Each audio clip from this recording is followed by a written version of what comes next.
Hi, I'm Camille de Guzman. I was assigned problem number 3.36 from Azita Fadehi's Physics 114 class. So let's begin. So a soccer player takes a free kick from a spot that is 20 meters from the goal.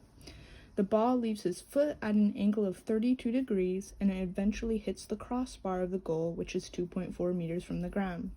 At what speed did the ball leave his foot?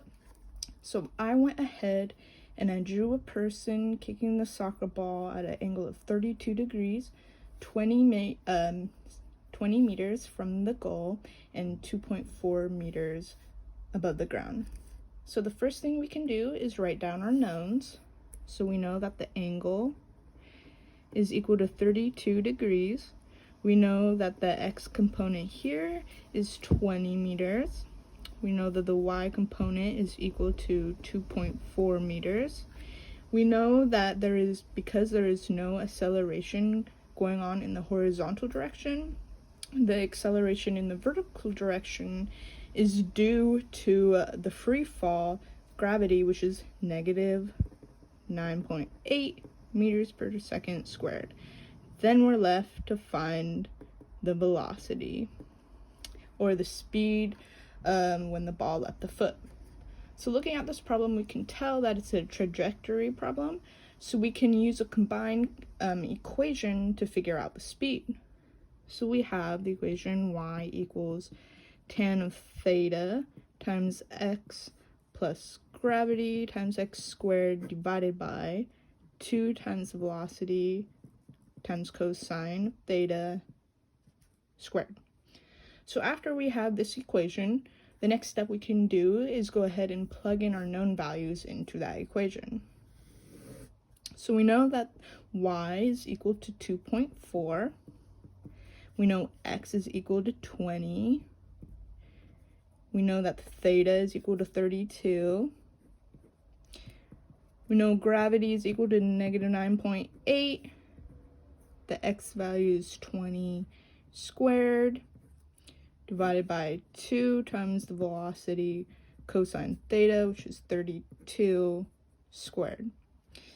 After we plugged in our known values into this equation here, the next step we would do is go ahead and simplify. So let's go ahead and write out, we know that is 2.4, 20 tan of 32 is equal to 12.50. Then gravity times the x value is equal to 3,920. Notice how the signs here changed from a positive to a negative. That's because the product of negative 9.8 and 20 squared is a negative value, so then the signs will change. Divided by 2 times velocity, and then cosine of 32, squared is equal to 0.7192. All right, so the next step here, we can go ahead and subtract that 1250 from both sides. So 2.4 minus the 12.50 is going to leave us with a negative 10.1. Then what we can do here, we can go ahead and multiply that 2 to this value here and then divide it by that 3,920 value. And then that will give us a negative value of negative 2,725.3 over velocity squared. Okay, so, pardon me, I forgot to distribute that one up here. So after we come this far, we want to isolate the velocity here, so we'll go ahead and multiply velocity squared to both sides. That will leave us with